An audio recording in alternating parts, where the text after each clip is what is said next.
Mis hermanos siempre decidían por mí. Decidían qué estudiaba, con quién salía, dónde vivía, qué era mejor para mí. Aunque yo ya pagara mis propias cuentas y llevara años siendo adulta en todos lados, menos en su cabeza. Si había que firmar algo, ellos firmaban primero. Si había que opinar, hablaban por mí. Si alguien preguntaba qué quería yo, respondían: ella es muy inocente. Nosotros la orientamos. Y durante mucho tiempo, yo acepté ese papel de la pequeña, la que escucha, la que obedece, la que agradece que otros piensen por ella. Si te quedas conmigo, te voy a contar cómo pasé de ser la hermana a la que siempre apartaban de las decisiones importantes, a la mujer que redactó, en silencio, el documento que terminó cambiando el juego familiar. Y que ellos firmaron sin saber que cada palabra había salido de mi teclado. Y vas a entender por qué, desde ese día, nadie se atreve a decirme que yo no entiendo de papeles. Me llamo Lucía, tengo 35 años, y esta es la historia de cómo mis hermanos siempre decidían por mí, hasta que firmaron un documento que no sabían que yo escribí. Soy la menor de 3. Desde que tengo memoria, mis hermanos mayores se organizaron el mundo como si fueran los directores de una obra de teatro en la que yo era actriz secundaria. Cuando era niña, tenía sentido. Ellos me llevaban años, sabían más, me protegían. El problema fue que, cuando crecí, ellos no se dieron cuenta. En su cabeza, yo me quedé congelada a los 12 años. Cuando murió mi padre, esa dinámica se hizo más evidente que nunca. Además del duelo, había algo frío y pesado sobre la mesa: papeles, cuentas, casa, coche, decisiones. Yo estaba sentada en la misma sala que ellos, con el mismo apellido, el mismo dolor, pero no con el mismo voto. Cada vez que intentaba decir algo, uno de los dos cortaba: déjanos a nosotros, tú no te preocupes de estas cosas. Estos temas son muy complicados, luego te explicamos. Verlos hablar con el notario sin mirarme, ver cómo se pasaban documentos entre ellos, ver mi nombre escrito en papeles que yo no había leído, fue como estar dentro de tu propia vida mirando desde una ventana. Cuando pregunté qué estaba firmando exactamente, la respuesta fue: es lo normal, lo estándar. Firma donde te marquemos. ¿No confías en nosotros? Esa frase, ¿no confías en nosotros?, fue su arma favorita durante años. La usaban para todo: para escoger médicos para mi madre, para decidir si vendíamos o no cosas de la casa, para elegir con quién hablar de los asuntos familiares. Yo confiaba, sí, pero también me empezaba a hartar de no ser tratada como alguien capaz de entender. Lo que ellos no sabían es que, mientras me dejaban fuera de las decisiones, yo estaba tomando otras por mi lado. Empecé a estudiar por mi cuenta temas legales básicos: sucesiones, poderes, autorizaciones. No para enfrentarles, sino para dejar de sentirme perdida cada vez que aparecía un sello o una firma. Leía, preguntaba, miraba vídeos, consultaba a una amiga abogada. Descubrí algo que ellos jamás imaginaron. Yo entendía más de lo que creían. El punto de quiebre llegó con mi madre. Años después de la muerte de mi padre, su salud empezó a deteriorarse. Había que decidir muchas cosas: tratamientos, cuidados, quién aparecía como responsable en distintos papeles. Mis hermanos, como siempre, se adelantaron. Nos encargamos nosotros, dijeron, que no te cargues con esto. Pero yo ya había aprendido que nos encargamos nosotros significaba decidimos sin ti y luego te avisamos. Un día, durante una conversación en la cocina, escuché algo que me encendió todas las alarmas. Tenemos que firmar un poder para que uno de nosotros pueda gestionar todo. Así es más práctico, dijo el mayor. Sí, claro, respondió el del medio. Porque Lucía se agobia con estas cosas. Mejor no la liamos. Ahí fue la primera vez que dije no. No estoy de acuerdo en que sea uno de vosotros sin más. Solté. Quedaron en silencio. Me miraron como si hubiera interrumpido una reunión importante. ¿Y ahora qué quieres?, preguntó el mayor. Quiero leer lo que voy a firmar, respondí. Quiero saber qué poderes se van a dar, a quién, cómo, por cuánto tiempo. Rodaron los ojos. Desde que miras cosas en Internet, te estás volviendo desconfiada, dijo el del medio. No es desconfianza, contesté. Es responsabilidad. Soy tan hija como vosotros, y no pienso firmar nada que no entienda. Hubo discusiones, caras largas, comentarios pasivo-agresivos en el grupo de WhatsApp. Pero al final tuvieron que aceptar que yo tenía derecho a opinar. El problema es que seguían asumiendo que, aunque leyera, no entendería. Y ahí fue donde se equivocaron.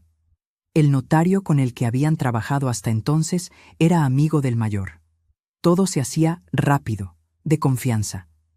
Yo propuse hacer una consulta externa con otra profesional para asegurarnos de que todo fuera transparente para los tres. Se rieron. ¿Para qué? Es perder tiempo y dinero. En lugar de pelear, hice algo distinto. Pedí cita por mi cuenta. Llevé a esa abogada todo lo que tenía. Documentos viejos, escrituras, copias de cosas que encontraba en cajones. Le conté la dinámica familiar, la forma en que mis hermanos decidían todo. Ella escuchó, revisó y me dijo algo que me hizo sentir por primera vez que no estaba loca. Legalmente tienes el mismo peso que ellos. Si te han dejado fuera hasta ahora es porque tú lo has permitido, pero no tienes por qué seguir haciéndolo. Me explicó cómo funcionaban los poderes, qué podía pasar si se daban sin límites, cómo se podían redactar para que los tres tuviéramos controles cruzados. Lo importante no es solo quién firma, sino qué firma, dijo, y luego añadió: si quieres, puedo ayudarte a redactar un modelo más justo para todos, que luego podéis llevar a la notaría que queráis. Ahí fue donde nació el famoso documento. No fue un acto de venganza maquiavélica, fue un acto de defensa bien pensada. Juntas, preparamos un texto claro, sencillo, donde se establecía que cualquier poder para gestionar asuntos de mi madre debía ser conjunto. Se requería la firma de los tres para decisiones importantes. Se dejaba por escrito que ninguno podía vender, ceder o comprometer bienes sin consentimiento de los demás. No había trampas, solo equilibrio, eso sí. También dejaba muy claro que yo tenía los mismos derechos que ellos. Nada de ella no decide. Cuando mis hermanos dijeron que iban a preparar un documento con el notario amigo, yo propuse algo. Yo ya tengo un borrador que nos podría servir. Lo revisamos y, si os parece bien, se lo llevamos al notario. Se miraron entre ellos, sorprendidos. ¿Tú? ¿Un documento? Se burló el del medio. Sí, respondí sin pestañear. Lo revisó una profesional. No pierde nada en mirarlo. Lo tomaron con condescendencia. Bueno, mándalo y lo vemos. Lo envié al grupo, en PDF. Al principio hubo silencio, luego un comentario. Está bastante claro, admitió el mayor. Se podría usar de base. La ironía es que, como venía ya hecho, alguien se ahorraba trabajo. Y si algo les gusta a mis hermanos, es ahorrarse trabajo. El día de la firma estábamos los tres en la notaría. El notario leyó el documento en voz alta, párrafo a párrafo. Yo ya me lo sabía de memoria. Mis hermanos, no. Asentían, como siempre. Cuando llegó a la parte en la que se dejaba constancia de que cualquier acto importante requería acuerdo de los tres, torcieron un poco el gesto, pero no dijeron nada. Querían terminar rápido. Y confiaban en que, si estaba ahí, era porque el notario lo había visto bien. Firmamos. Los tres. En ese momento, mientras la pluma resbalaba sobre el papel, sentí algo muy concreto. Por primera vez, no estaba firmando un texto que otros habían decidido sin mí. Estaba firmando un documento que conocía línea a línea, porque lo había escrito yo. Pasaron unos meses hasta que se dieron cuenta de lo que realmente significaba. La primera prueba fue cuando quisieron tomar una decisión importante sobre un terreno. El mayor llamó al del medio y dijeron: «Vamos a firmar los papeles, es lo mejor». Yo me enteré después, como siempre, solo que esta vez había una diferencia. Sin mi firma no podían hacer nada. El gestor les recordó: «Necesito las 3 firmas». «¿Cómo que las 3?», preguntó el mayor molesto. Sí, aquí está claro. Cualquier disposición necesita acuerdo y firma de los 3 hermanos. Mi nombre ya no era relleno, era llave. Me llamaron, enfadados. ¿Por qué tiene que ser con tu firma también? Esto complica todo. Respiré hondo, conteniendo la risa amarga. Porque lo firmasteis así, respondí. Todos. ¿No os acordáis del documento? Hubo un silencio de esos que se llenan de entendimiento tardío. Ese documento estaba muy en tu línea, murmuró el del medio. Qué casualidad que justo te beneficie.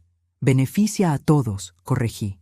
Os protege a vosotros de que yo haga algo sin avisar, y a mí de que vosotros decidáis por mí. Es justo. Fue ahí cuando hicieron la pregunta que llevaba tiempo flotando. ¿Quién escribió ese documento, en realidad? No aguanté más. Sonreí y dije, yo. Lo redacté con ayuda profesional, y vosotros lo firmasteis. La reacción fue una mezcla de orgullo herido y sorpresa infantil. Nos la jugaste, dijo el mayor. No, respondí. Me la llevabais jugando toda la vida. Esta vez, solo puse por escrito que yo también juego. Hubo bronca, sí, días de mensajes fríos, de acusaciones veladas. Desde que fuiste al abogado, ya no eres la misma. Nos tratas como si fuéramos enemigos. Yo respondía siempre lo mismo. No sois mis enemigos, pero tampoco sois mis tutores. Soy vuestra hermana. Y eso, en los papeles, ahora también se ve. Con el tiempo, el documento se convirtió en algo más que un papel. Era un recordatorio constante de que las cosas habían cambiado. Cada vez que había que firmar algo, que tomar una decisión, que pensar un movimiento, mi presencia era necesaria. Ya no podían reunirse, decidir y después solo pedirme que pusiera mi nombre al final. Si no hablábamos, nada se movía. Lo mejor de todo no fue solo la protección legal, sino lo que hizo en mí. Dejé de entrar a las conversaciones pidiendo permiso. Empecé a hablar desde el principio, a preguntar, a proponer. A veces no estábamos de acuerdo, claro, pero ya no podían cortar con un «tú no entiendes». Porque, aunque lo pensaran, la realidad se imponía. La que había entendido el documento desde el inicio había sido yo.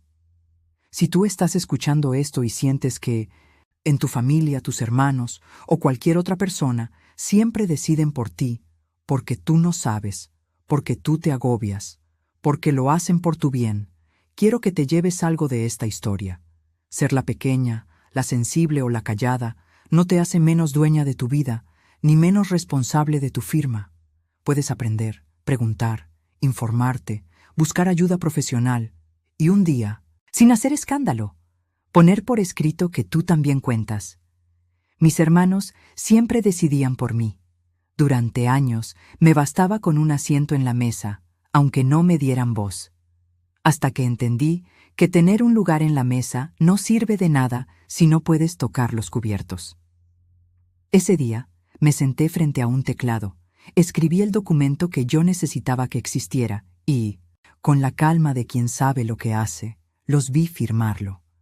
Y aunque hoy todavía les cueste reconocerlo, cada vez que alguien busca ese papel en la carpeta de asuntos importantes, ahí está mi rastro, en cada línea. La prueba de que la hermana que no entendía de estas cosas fue la que, en realidad, decidió que ya era hora de que todos tuviéramos la misma voz.